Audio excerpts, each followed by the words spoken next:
ومن لم يحكم بما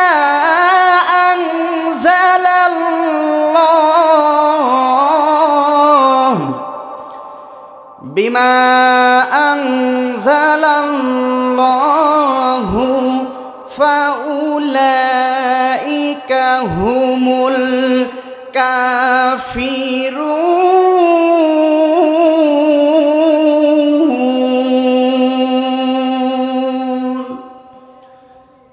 صدق الله العظيم।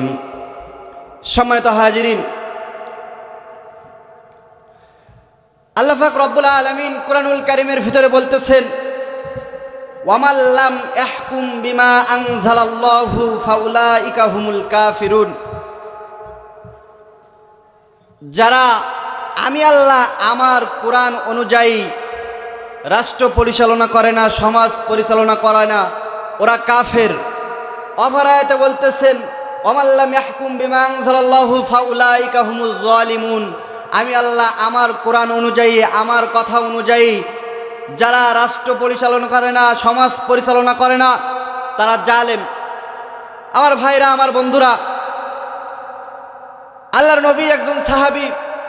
আল্লাহর নবী পৃথিবীর জমিন থেকে বিদায় নিয়ে চলে গেছে।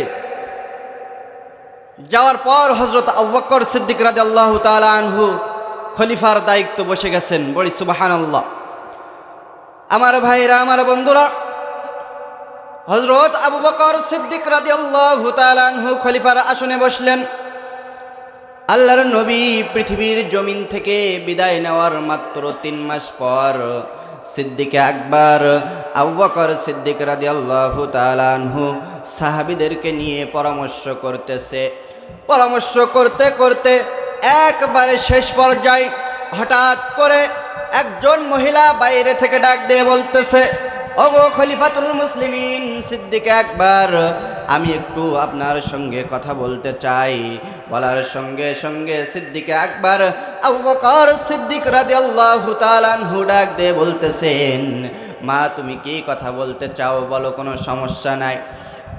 আমার ভাইরা, আমার বন্ধুরা, ওই মহিলা আবু বকর সিদ্দিককে সালাম দিয়ে বললেন, ও আল্লাহর নবীর সাহাবী, এখান থেকে কয়েকদিন আগে আমার স্বামী পৃথিবীর জমিন থেকে ইন্তেকাল করেছে। কিন্তু দুঃখের বিষয়, আমার স্বামী পৃথিবীর জমিনে বেঁচে নাই। এমনকি এই পৃথিবীর জমিনে আমার আর কোনো আত্মীয় নাই। আমার বাড়িতে শুধু বৃদ্ধা শাশুড়ি আর আমি ছাড়া আর কেউ নাই। বলার সঙ্গে সঙ্গে আবু বকর ডাক দিয়ে বলতেছে, মারে তুমি কি আবার নতুন করে বিবাহ করতে চাও? মহিলা ডাক দিয়ে বলতেছে, না গো খলিফাতুল মুসলিমিন, আমি আবার নতুন করে বিবাহ করার জন্য আসি নাই। এই মদিনার বুকে আল্লাহ পাক রব্বুল আলামিন আমার যে সুন্দর দান করেছেন, যে সুন্দর চেহারা দিয়েছেন, আমার স্বামী পৃথিবীর জমিনে বেঁচে নাই।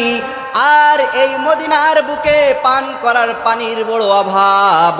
ওগো খলিফাতুল মুসলিমিন, আমাকে পান করা পানি আনার জন্য অনেক দূর দূরান্তে যেতে হয়। আমি ইবাদত করি, উজু করার পানি আনার জন্য অনেক দূর দূরান্ত যেতে হয়। বলার সঙ্গে সঙ্গে আবু বকর ডাক দিয়ে বলতেছেন, মারে তুমি কি বলতে চাও ভালো করে বলো। মহিলা ডাক দিয়ে বলতেছে, খলিফাতুল মুসলিমিন, আমিরুল মুমিনিন, আপনি যদি এই মদিনার রাষ্ট্রের পক্ষ থেকে একজনকে পানি আনার দায়িত্ব, আমি মহিলা আমার বাড়ির পানি আনার দায়িত্ব দিয়ে দেন, কাল কিয়ামতের ময়দানে আল্লাহর বিচারের কাঠগড়ায় আমি বলবো, সিদ্দিক আকবর আবু বকর সিদ্দিক রাদিয়াল্লাহু তাআলা আনহু খলিফার আসনে বসার পরে আমি মহিলা আমার বাড়ির পানির ব্যবস্থা করেছিল। আর যদি আজকে আপনার রাষ্ট্রের পক্ষ থেকে কাউকে পানি আনার দায়িত্ব না দেন, আমি মহিলা যদি ওই দূর দূরান্ত থেকে পানি আনতে যে লম্পট যুবকদের হাতে আমি মহিলা লাঞ্ছিতা ধর্ষিতা হয়ে মারা যাই, নাপাক অবস্থায় যদি আল্লাহর কাছে ওঠা লাগে, আমি ওই দিন আল্লাহর কাছে মামলা দায়ের করে দেব। সিদ্দিক আকবর খলিফাতুল মুসলিমিন আবু বকর সিদ্দিক রাদিয়াল্লাহু তাআলা আনহু, অর্ধ জাহানের খলিফা আবু বকর সিদ্দিক রাদিয়াল্লাহু তাআলা আনহু খেলাফতের দায়িত্ব পাওয়ার পরেও আমি মহিলা আমার বাড়ির পানির ব্যবস্থা করি নাই। আমার ভাইরা, আমার বন্ধুরা, বলার সঙ্গে সঙ্গে আবু বকর সিদ্দিক রাদিয়াল্লাহু তাআলা আনহু সংক্ষিপ্ত আকারে বললেন, কে আছো এই মহিলার বাড়ির পানির দায়িত্ব নেবা? সামনে ছিল হযরত ওমর ফারুক রাদিয়াল্লাহু তাআলা আনহু, ডাক দিয়ে বলতেছে, ভাই আবু বকর, আমি ওই মহিলার বাড়ির পানির দায়িত্ব নিতে চাই। বলার সঙ্গে সঙ্গে আবু বকর ডাক দিয়ে বলতেছে, রে ভাই ওমর, আজকে এই মহিলার বাড়ির পানি দেওয়ার জন্য তোমার মদিনার রাষ্ট্রের পক্ষ থেকে কোনো অর্থ দেওয়া হবে না। যদি তুমি এই মহিলার বাড়ির পানি এনে দাও, দায়িত্ব তুমি নিতে পারো, কাল কিয়ামতের ময়দানে আমি আবু বকর সিদ্দিক রাদিয়াল্লাহু তাআলা আনহু তার আমলনামাটা নিয়ে আল্লাহর রাসূলের কাছে হাউজে কাউসারের পানির জন্য সুপারিশ করব। হযরত ওমর ফারুক রাদিয়াল্লাহু তাআলা আনহু আর দেরি করলেন না। ওমর ফারুক লাফ দিয়ে উঠে গেলেন, ডাক দিয়ে বললেন, আবু বকর ভাই, আমি এই মহিলার বাড়ির পানি আনার জন্য করে আমি এই দায়িত্ব নিতে চাই। বলার সঙ্গে সঙ্গে ওমর ফারুক রাদিয়াল্লাহু তাআলা আনহু ডাক দিয়ে বললেন, ভাই আবু বকর, আপনার কাছে আমার দুইটা সত্য আছে। আবু বকর ডাক দিয়ে বলতেছে, ভাই কি সত্য তোমার? ওমর ফারুক রাদিয়াল্লাহু তাআলা আনহু ডাক দিয়ে বলতেছে, ভাই রে, তুমি যে ঘোষণাটা দিয়েছো ওইটা আরেকবার দিতে হবে। 2 নম্বরে যেই সত্য, ও ভাই আবু বকর, সাদা কাগজের উপরে লাল কালি দিয়ে লিখে দিতে হবে যে এই মহিলার বাড়ির চাকরির দায়িত্ব আজকে থেকে আমি ওমর, আমাকে তুমি দিয়ে দিছো। সিদ্দিক আকবর আবু বকর সিদ্দিক রাদিয়াল্লাহু তাআলা আনহুর মনটা বড় খারাপ হয়ে গেল। দু চোখের পানি ছেড়ে দিয়ে কান্না শুরু করে দিলেন। ওমরকে ডাক দিয়ে বললেন, রে ওমর ফারুক ভাই আমার, তোমার কি আমার মুখের কথা বিশ্বাস হয় না? হযরতে ওমর ফারুক রাদিয়াল্লাহু তাআলা আনহু দু চোখের পানি ছেড়ে দিয়ে কান্না করে আর বলে, ভাই আবু বকর রে, ও ভাই আবু বকর, আপনি কান্না করবেন না। আমি ওমর এর জন্য লিখিত চেয়েছি, আমি ওমর যখন মারা যাব আমার সঙ্গে কেউ ওই কবরে যাবে না। আর আমি বলবো, এই আল্লাহর হাবিবের, আল্লাহর রাসূলের বন্ধু আবু বকর সিদ্দিক রাদিয়াল্লাহু তাআলা আনহুর চাকরিতে আমি জয়েন করেছিলাম, এই দেখো তার সাক্ষী। ও ভাই আবু বকর, এই জন্য আমি লিখিত চেয়েছি। বলার সঙ্গে সঙ্গে আবু বকর লিখিত দিয়ে দিলেন। হযরত ওমর ফারুক রাদিয়াল্লাহু তাআলা আনহু চাকরির ডিউটি পেয়ে গেলেন।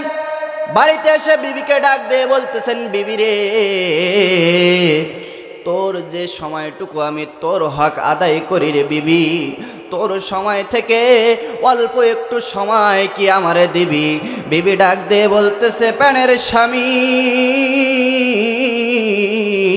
আমার কোনো বাধা নাই, আপনি যে সময় ভালো লাগে সেই সময় যেতে পারেন। আমার ভাইয়েরা, আমার বন্ধুরা, ওমর ফারুক রাদিয়াল্লাহু তাআলা আনহু প্রথম দিন মহিলার বাড়ির পানির ট্যাঙ্কি ভরাট করে দিতে যাবে। দূর দূরান্ত থেকে পানি এনে, বালতিতে করে পানি এনে মহিলার বাড়ির ট্যাঙ্কিটা ভরাট করে দিবে। এমন সময় ওমর ফারুক রাদিয়াল্লাহু তাআলা আনহু তাকিয়ে দেখতেছে, কে যেন একটু আগে এসে মহিলার বাড়ির পানির ট্যাঙ্কিটা ভরাট করে দিয়ে গেছে। ওই ট্যাঙ্কির ভিতরে একটু পানি দিলে ট্যাঙ্কি আবার করে পড়া যাবে। ওমর ফারুক চিন্তায় পড়ে গেলেন, আরে আমার চাকরির ডিউটি কে পালন করলো? আজকে ফার্স্ট ডিভিশনে আমি ফেল করেছি।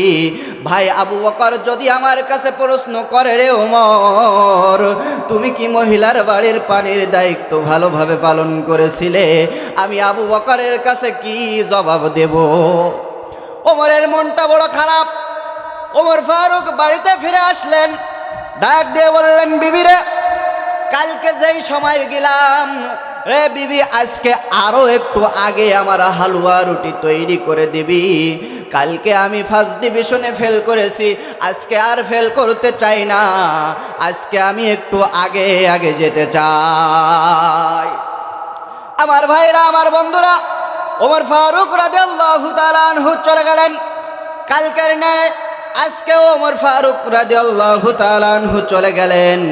দূর দূরান্ত থেকে চামড়ার মশকে করে পানি এনে দেখতেছেন কালকের ন্যায় আজও একটু আগে কে যেন ওই মহিলার বাড়ির পানির ট্যাঙ্কিটা ভরাট করে গিয়েছে। ওমর ফারুক রাদিয়াল্লাহু তাআলা আনহু আর ধৈর্য ধারণ করতে পারলেন না, রাগে থরথর করে কাঁপতেছে, ডাক দিয়ে ধমক দিয়ে বলতেছে, আমি ওমর নিজের পিতার কল্যাণ নিয়েছি, কার এত বড় সাহস আমার সম্পর্কে কি সে ভালো জানে না? কে আমার চাকরির ডিউটি পালন করে? ঠিক আছে, কালকে আমি ওমর আর মহিলার বাড়ির পানি দেওয়ার জন্য আসবো না, কালকে আমি ওমর ফারুক রাদিয়াল্লাহু তাআলা আনহু আসবো এই মহিলার বাড়ির পানির ট্যাঙ্কি কে ভরাট করে দিয়ে যায় এই চোরকে ধরার জন্য আমি ওমর আসবো। আমার ভাইরা, আমার বন্ধুরা, ওমর ফারুক বলতেছে আগামীকাল আমি আর পানি দিতে আসবো না, পানি কে দিয়ে যায় এটা ধরার জন্য আসবো। আমার ভাইরা, আমার বন্ধুরা, দেখেন সাহাবীরা কেমন ঈমান তাদের ছিল। আমার ভাইরা, আমার বন্ধুরা, ওমর ফারুক রাদিয়াল্লাহু তাআলা আনহু এত বেশি আল্লাহর নবীকে ভালোবেসেছিলেন। আবু জাহেল ছিল হিরো, কিন্তু আল্লাহর নবীকে, আল্লাহকে না মানার কারণে আল্লাহ করে দিয়েছিল জিরো। আর ওমর ফারুক রাদিয়াল্লাহু তাআলা আনহু ছিল জিরো, কিন্তু আল্লাহকে মানার জন্য, আল্লাহর কোরআন মানার জন্য, আল্লাহর নবীকে ভালোবাসার জন্য ওমর ফারুক রাদিয়াল্লাহু তাআলা আনহু হয়ে গিয়েছে হিরো। আমার ভাইরা, আমার বন্ধুরা, আল্লাহর নবী একদিন সাহাবীদেরকে নিয়ে হঠাৎ করে মসজিদের ভিতরে একটা মিটিং করতেছে। এমন সময় আসমান থেকে বৃষ্টির পানি বর্ষণ হচ্ছে। আল্লাহর নবী ডাক দিয়ে বলতেছেন, সাহাবীরা রে, ও আমার সাহাবীরা, কে আসো? এই মসজিদে নববীর চালখানা একটু ঠিক করা লাগবে, চাল দিয়ে বৃষ্টির পানি পড়তেছে, যাও একটা উঁচু জিনিস নিয়ে আসো, যার উপরে উঠে আমি নবী মসজিদের চালখানা সুন্দর করে দিতে পারি। হযরতে ওমর ফারুক রাদিয়াল্লাহু তাআলা আনহু দাঁড়িয়ে গেলেন, ইয়া রাসূলুল্লাহ, ইয়া হাবিবাল্লাহ, মায়ার নবী গো,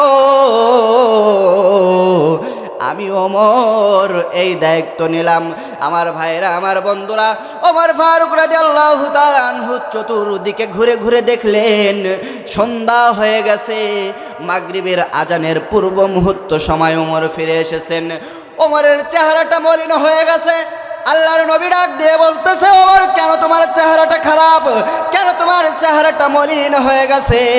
বলার সঙ্গে সঙ্গে ওমর ফারুক ডাক দিয়ে বলতেছে, ইয়া রাসূলুল্লাহ, ইয়া হাবিবাল্লাহ, আপনি একটা দায়িত্ব আমাকে দিয়েছিলেন দয়ার নবী গো, কিন্তু আমি ওমর সেই দায়িত্বটা পালন করতে পারি নাই, এজন্য আমি ওমরের চেহারাটা মলিন হয়ে গেছে। আল্লাহর নবী ডাক দিয়ে বলতেছে, ওমর, আমি বুঝতে পেরেছি রে ওমর, তুমি চিন্তা করো না, হতাশ হয় না রে ওমর, ঠিক আছে, আমি নবী হামাগড় দিয়ে বসে যাইতেছে রে ওমর, তুমি আমার কাঁধের উপরে উঠে ওই মসজিদে নববীর চালখানা সুন্দর করে ঠিক করে দাও। আমার ভাইরা, আমার বন্ধুরা, ওমর ডাক দিয়ে বলতেছেন, ইয়া রাসূলুল্লাহ, ইয়া হাবিবাল্লাহ, আপনি হলেন আখির জামানার পয়গম্বর, আল্লাহ পাক রব্বুল আলামিন আপনাকে সৃষ্টি না করলে আমি ওমর আমাকে সৃষ্টি করতো না। ইয়া রাসূলুল্লাহ, ইয়া হাবিবাল্লাহ, আল্লাহ পাক রব্বুল আলামিন আপনাকে সৃষ্টি না করলে পাহাড় পর্বত নদী নালা গাছপালা কিছুই সৃষ্টি করতো না। আপনি হলেন আখির জামানার পয়গম্বর গো নবীজি, আমি ওমর কিভাবে আপনার কাঁধের উপরে পা দেব গো নবীজি? আজকে যদি আপনার গায়ে আমার পা লেগে যায়, মায়ার নবী গো, কাল কিয়ামতের ময়দানে যদি আল্লাহর বিচারের কাঠগড়ায় আমি ধরা খেয়ে যাই, তাহলে আমি আল্লাহর কাছে কি জবাব দেব? ইয়া রাসূলুল্লাহ, ইয়া হাবিবাল্লাহ, নবীজি গো, আমি ওমর হামাগড়ি দিয়ে বসে যাইতেছি গো নবীজি, আপনি আমি ওমর আমার কাঁধের উপরে উঠে মসজিদে নববীর চালখানা ঠিক করে দেন। বলার সঙ্গে সঙ্গে আল্লাহর নবী ডাক দিয়ে বলতেছে, রে ওমর, না না না রে ওমর, না, তুমি আমি নবী, আমার ভার, আমার ওয়েট তুমি সহ্য করতে পারবা না। বলার সঙ্গে সঙ্গে আল্লাহর নবী বলার সঙ্গে সঙ্গে ওমর বলতেছেন, ইয়া রাসূলুল্লাহ, ইয়া হাবিবাল্লাহ, মায়ার নবী গো, আমি তো সেই ওমর অসংখ্য কাফেরদেরকে বিনা তরবারিতে বিনা অস্ত্রই সামান্য খেজুরের ডাল দিয়ে জাহান্নামে পাঠিয়েছি। ইয়া রাসূলুল্লাহ, ইয়া হাবিবাল্লাহ, নবীজি গো, আপনি চিন্তা করবেন না, আমি ওমর আমার কাঁধের উপরে উঠে যান গো নবীজি, কোনো সমস্যা নাই। আমার ভাইরা, আমার বন্ধুরা, আল্লাহর নবী ওমরের কাঁধের উপরে উঠলেন, ওমরের পিঠের উপরে মাত্র হাত মুবারক খানা রেখেছেন। ওমর ডাক দিয়ে বলতেছেন, ইয়া রাসূলুল্লাহ, ইয়া হাবিবাল্লাহ, মায়ার নবী গো, আমার মন বলতেছে আপনি উহুদ পাহাড় আমার পিঠের উপরে চাপিয়ে দিয়েছেন।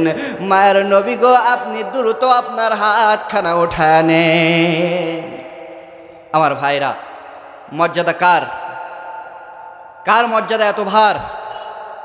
উমরের হাত, আল্লাহর নবীর হাত মুবারক উমরের পিঠে রাখার সঙ্গে সঙ্গে ওমর ফারুক রাদিয়াল্লাহু তাআলা আনহু বলতেছেন যে আমার মন বলতেছে উহুদ পাহাড় আমার পিঠের উপরে রাখা হয়েছে, আল্লাহর নবী আপনি দ্রুত হাতখানা সরায় নেন।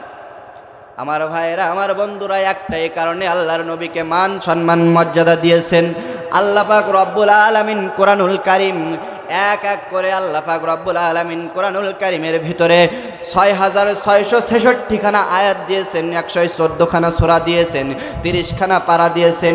এই কোরআনুল কারীম আমার নবীর উপরে নাজিল হওয়ার কারণে আমার নবীকে আল্লাহ পাক রব্বুল আলামিন এত বেশি মান সম্মান মর্যাদা দিয়েছেন।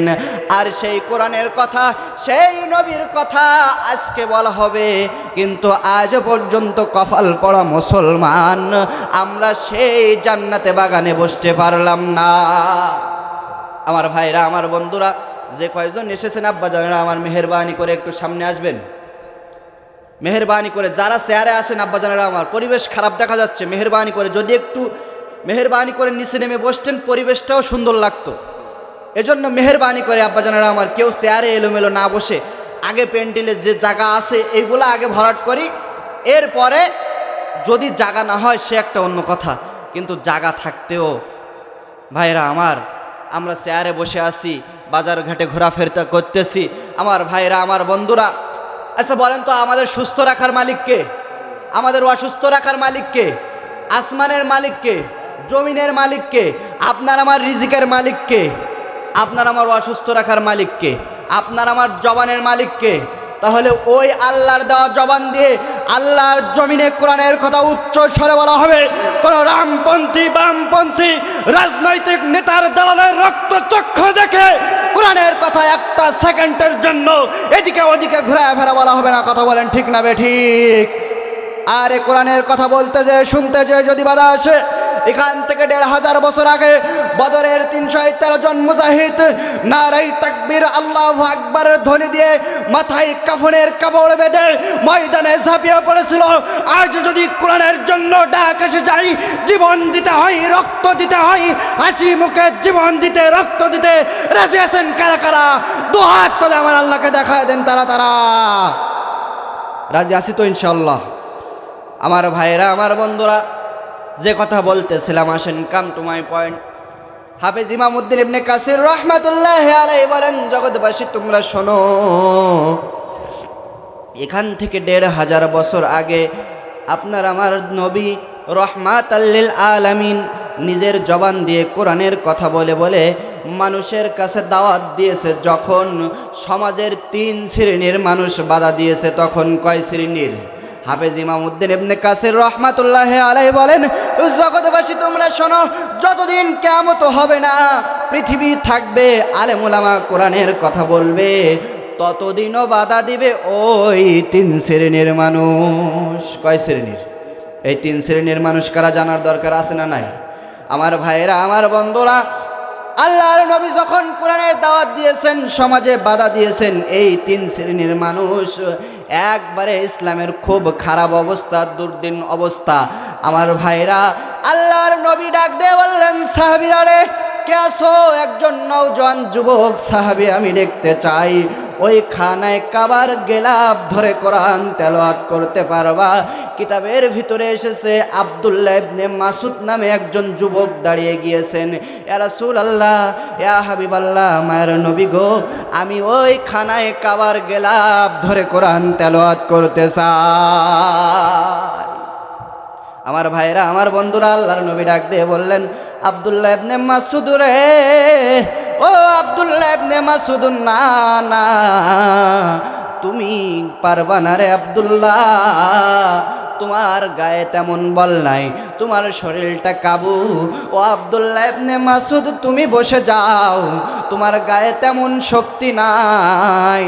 বলার সঙ্গে সঙ্গে আব্দুল্লাহ ইবনে মাসুদ ডাক দিয়ে বললেন, ইয়া রাসূলুল্লাহ, ইয়া হাবিবাল্লাহ, মায়ের নবী গো, আমি আল্লাহ পাক রব্বুল আলামিন আপনার ভিতরে 5টা উত্তম আদর্শ দান করেছে গো মায়ের নবী, তার ভিতরে একটা আপনি বাতিলের কাছে মাথা নত করেন নাই গো নবীজি। আর আমি আব্দুল্লাহ ইবনে মাসুদ আপনার সাহাবী হয়ে একটা সেকেন্ডের জন্য বাতিলের কাছে মাথা নত করতে চাই না। আল্লাহর নবী ডাক দিয়ে বলতেছে, আব্দুল্লাহ ইবনে মাসুদ রে, কোরআন তেলাওয়াত করার কারণে মায়ের খাওয়া লাগতে পারে রে আব্দুল্লাহ ইবনে মাসুদ, মায়ের খেতে হবে। আই আব্দুল্লাহ ইবনে মাসুদ, রক্ত দেওয়া লাগতে পারে ও আব্দুল্লাহ ইবনে মাসুদ রে, এমনকি জীবনটাও দেওয়া লাগতে পারে। বলার সঙ্গে সঙ্গে আব্দুল্লাহ ইবনে মাসুদ ডাক দিয়ে বললেন, মায়ের নবী গো, যদি কোরআন তেলাওয়াত করার কারণে আমি আব্দুল্লাহ ইবনে মাসুদের জীবন দিতে হয় দেব, রক্ত দিতে হয় দেব, মায়ের খাওয়া লাগলে মায়ের খাবো, তবু আমরা বাতিলের কাছে একটা সেকেন্ডের জন্য আমি আব্দুল্লাহ ইবনে মাসুদ মাথা নত করব না। আজও যদি কোরআনের জন্য জীবন দিতে হয়, রক্ত দিতে হয়, আমার ভাইরা, আমার বন্ধুরা, আমরা হাসি মুখে আমাদের জীবন দিয়ে দেব, রক্ত দিয়ে দেব, একটা সেকেন্ডের জন্য বাতিলের কাছে মাথা নত করতে চাই না, ঠিক কিনা? কারণ মুসলমান কাপুরুষের জাতি নয়, মুসলমান বীরের জাতি। মুসলমান জীবন দিতে জানে, রক্ত দিতে জানে, শহীদ হতে জানে, স্ত্রীকে বিধবা করতে জানে, মায়ের কোল খালি করতে জানে, সন্তানকে এতিম করতে জানে।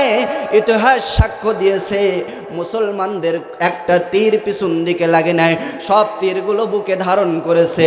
মুসলমান একটা সেকেন্ডের জন্য বাতিলের কাছে মাথা নত করে না। আমার ভাইরা, আমার বন্ধুরা, আমার আল্লাহ পাক রব্বুল আলামিন কোরআনুল কারীমের ভিতরে বলতেছেন, وَإِذْ يَمْكُرُ بِكَ الَّذِينَ كَفَرُوا لِيُثْبِتُوكَ أَوْ يَقْتُلُوكَ أَوْ يُخْرِجُوكَ وَيَمْكُرُونَ وَيَمْكُرُ اللَّهُ وَاللَّهُ খায়রুল মাকিরিন।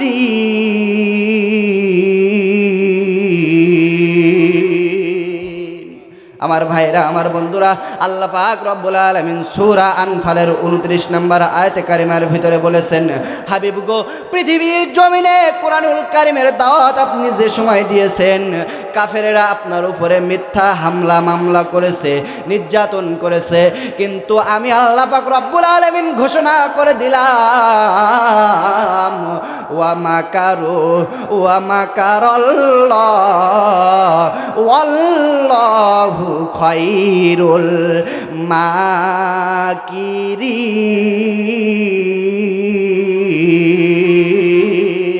আমি আল্লাহ পাক রব্বুল আলামিন ঘোষণা দিয়ে দিলাম, যে যত বড় কৌশল অবলম্বন করুক না কেন, সব কৌশল ছিন্ন ভিন্ন করে দিতেন পারেন কে? আমার ভাইরা, আমার বন্ধুরা, আল্লাহর নবী যে সময় দিনের দাওয়াত দিয়েছে, 3 শ্রেণীর মানুষ বাধা দিয়েছে। কিয়ামত যতদিন হবে না আলেম ওলামা কোরআনের কথা বলবে, ততদিনও বাধা দেবে ওই 3 শ্রেণীর মানুষ। আমার ভাইরা, আমার বন্ধুরা, আব্দুল্লাহ ইবনে মাসুদ আল্লাহর নবীর কাছ থেকে দোয়া নিয়ে চলে গেলেন খানায় কাবার গিলাফ ধরে কোরআন তেলাওয়াত করার জন্য। আব্দুল্লাহ ইবনে মাসুদ চলে গেলেন খানায় কাবায়, গিলাফ ধরে তেলাওয়াত করা শুরু করে দিলেন। পিছন দিক দিয়ে আবু জাহেল ডাক দিয়ে বলতেছে, খবরদার খবরদার, আর একটা আয়াত সামনের দিকে অগ্রসর হবা না। ও আব্দুল্লাহ, দ্রুত তুমি বাড়িতে ফিরে যাও। বলার সঙ্গে সঙ্গে আব্দুল্লাহ ইবনে মাসুদ আরো জোরে জোরে তেলাওয়াত করা শুরু করে দিয়েছে। আবু জাহেল তো ধমক দিয়ে উঠেছে, কি ব্যাপার, তোমার আমি তেলাওয়াত বন্ধ করতে বললাম আর তুমি আরো জোরে তেলাওয়াত করতেছো, তোমার সাহস তো কম না। আমার ভাইয়েরা, আমার বন্ধুরা, আব্দুল্লাহ ইবনে মাসুদ ডাক দিয়ে বলতেছে, আমি আল্লাহর রাসূলের সুন্নাত বাস্তবায়ন করতে চাই, একটা সেকেন্ডের জন্য তোর মতো কাফের বেঈমানের কাছে মাথা নত করতে চাই না। আব্দুল্লাহ ইবনে মাসুদ আরো জোরে জোরে তেলাওয়াত করা শুরু করে দিয়েছে। এমন সময় আবু জাহেল দৌড় দিয়েছে, আব্দুল্লাহ ইবনে মাসুদের কানের তালার ভিতরে এমন জোরে একটা থাপ্পড় মেরে দিয়েছে, আব্দুল্লাহ ইবনে মাসুদের কানের তালা ফেটে ফিনকি দিয়ে রক্ত বাইর হচ্ছে। আমার ভাইরা, আমার বন্ধুরা, এদিকে আল্লাহর নবীর কানে খবর চলে গেছে। আল্লাহর নবী ডাক দিয়ে বলতেছেন, সাহাবীরা রে, চলো চলো চলো, আমার আব্দুল্লাহ ইবনে মাসুদের কানের তালা ও আবু জাহেল ফাটিয়ে দিয়েছে, চলো আমার আব্দুল্লাহ ইবনে মাসুদকে গিয়ে আমরা আগিয়ে নিয়ে আসি। আচ্ছা বলেন তো দেখি, একজন সাহাবাকে আবু জাহেল কানের তালা ফাটিয়েছে, আল্লাহর নবীর মনটা খারাপ না ভালো? আল্লাহর নবী চলে গেলেন আব্দুল্লাহ ইবনে মাসুদের কাছে, গিয়ে দেখলেন আব্দুল্লাহ ইবনে মাসুদের কানের তালা ফেটে ফিনকি দিয়ে রক্ত বাইর হচ্ছে। আল্লাহর নবী আব্দুল্লাহ ইবনে মাসুদকে দেখার সঙ্গে সঙ্গে 2টা হাত প্রসারিত করে দিলেন, ও আব্দুল্লাহ ইবনে মাসুদ রে, আয় আয় আমার বুকে আয়, তুই আজকে আমি নবী আমার প্রেমের পরীক্ষায় পাশ করেছিস রে আব্দুল্লাহ, আয় আমার বুকে আয়। আজকে যেমন কোরআন তেলাওয়াত করার জন্য তোর ওই আবু জাহেল কানের তালা ফাটিয়ে দিয়েছে রে আব্দুল্লাহ, যুগে যুগে আলেম ওলামা কোরআনের কথা বলবে, এই কোরআনের দাওয়াত দিবে। ও আব্দুল্লাহ ইবনে মাসুদ, আজকে যেমন আবু জাহেল তোর উপরে নির্যাতন করেছে, তারাও নির্যাতনের শিকার হবে, মিথ্যা মামলা হামলার শিকার হবে।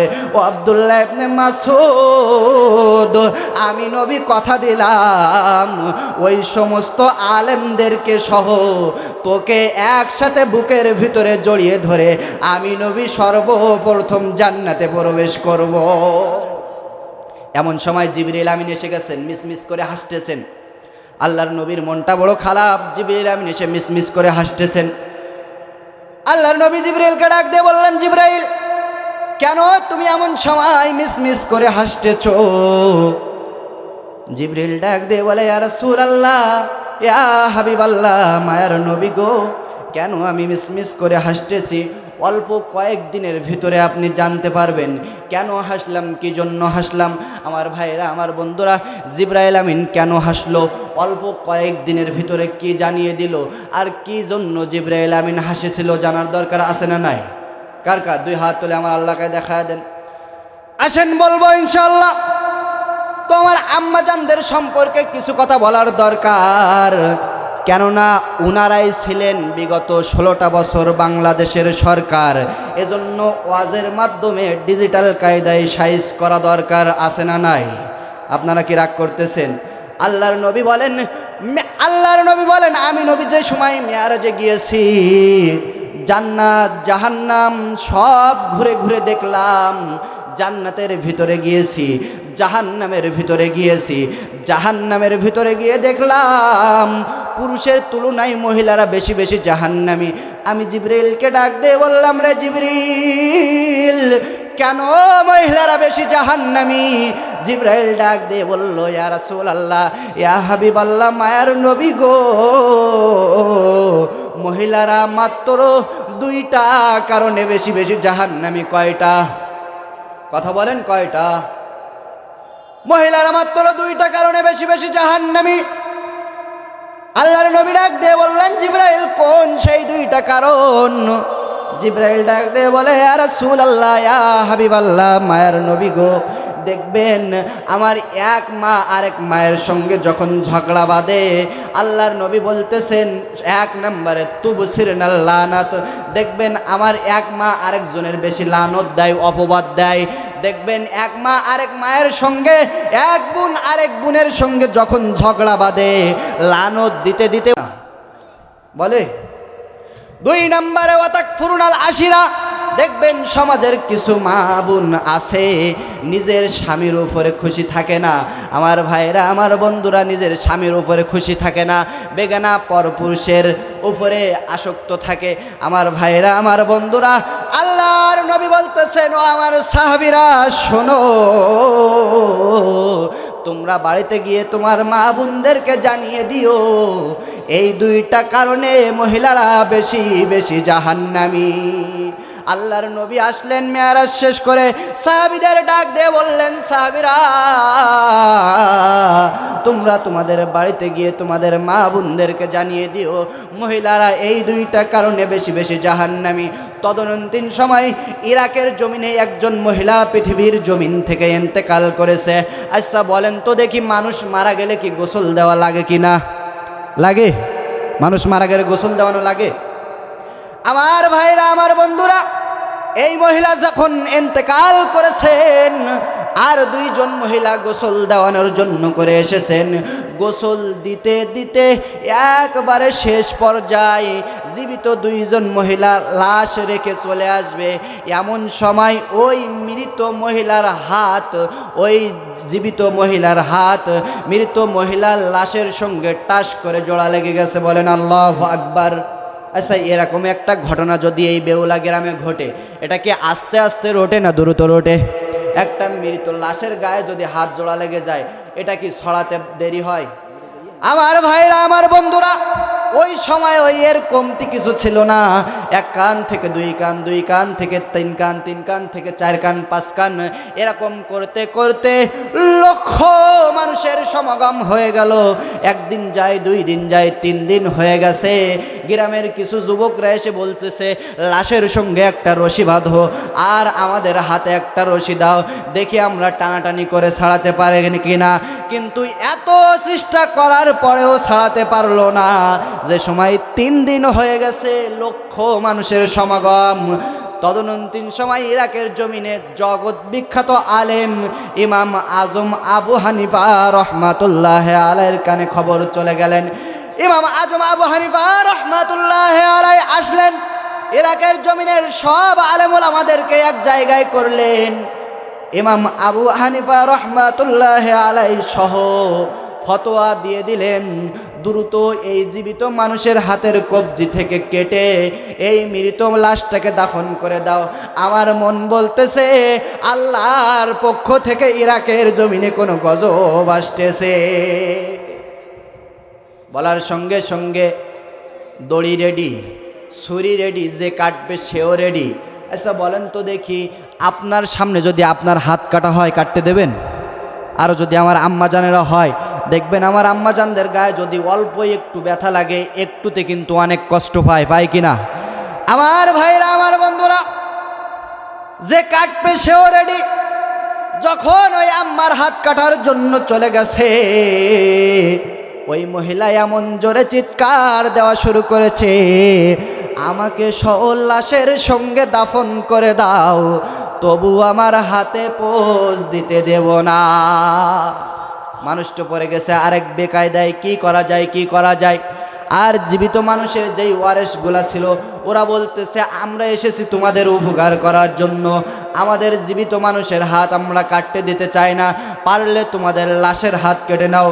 আমার ভাইরা, আমার বন্ধুরা, এমন সময় ইমাম আজমে আবু হানিফা রহমাতুল্লাহ আলাইহির মাত্র 12 বছর বয়সের ছাত্র তহবি রহমাতুল্লাহ আলাইহি মাদ্রাসা থেকে বাড়ি যাওয়ার পথে ঘটনা দেখলেন, বুঝলেন, শুনলেন। সব শোনা বুঝার পর তহবি তার উস্তাদের কাছে চলে গেলেন, উস্তাদকে ডাক দিয়ে বললেন, উস্তাদ হুজুর গো, আমার মন বলতেছে আপনি আল্লাহর কোরআন থেকে এই সমস্যার সঠিক সমাধান দিতে পারেন না। আচ্ছা, একজন ছাত্র যদি উস্তাদকে ভুল ধরে রাগ কি হয় কি না হয়? যদি একজন ছাত্র উস্তাদকে ভুল ধরে রাগ হয় না? কিন্তু ইমাম আবু হানিফা রহমাতুল্লাহ আলাইহি এমন একজন উস্তাদ, ইমাম আবু হানিফা ডাক দিয়ে বলতেছে, বাবা তহবি রে, তুমি কি পারবা আল্লাহর কোরআন থেকে এই সমস্যার সমাধান দিতে? তহবি ডাক দিয়ে বলতেছেন, উস্তাদ হুজুর গো, আল্লাহ পাক রব্বুল আলামিন পৃথিবীর জমিনে এমন কোনো গজব দেন না, এমন কোনো কুদরত ঘটায় না যেই সমস্যার সমাধান আল্লাহ কোরআনের ভিতরে রাখে না। উস্তাদ হুজুর গো, আপনি যদি আমি তহবি আমার জন্য দোয়া করে দেন, তাহলে আমি তহবি আল্লাহর কোরআন থেকে এই সমস্যার সমাধান দিয়ে দেব। আমার ভাইরা, আমার বন্ধুরা, তহবি বলতেছেন উস্তাদ হুজুর গো, আল্লাহ পাক রব্বুল আলামিন কোরআনুল কারীমের ভিতরে বলেছেন, ওয়া নাযালনা আলাইকাল কুরআনা তিবিয়ানাল লিকুল্লি শাইইন ওয়া হুদাও ওয়া রাহমাতাও ওয়া বুশরা লিল মুসলিমিন।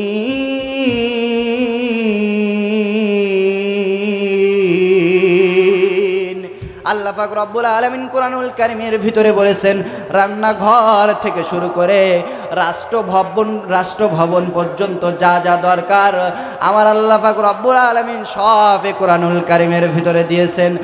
আমার ভাইরা, আমার বন্ধুরা, তাহলে এখান থেকে 1500 বছর আগে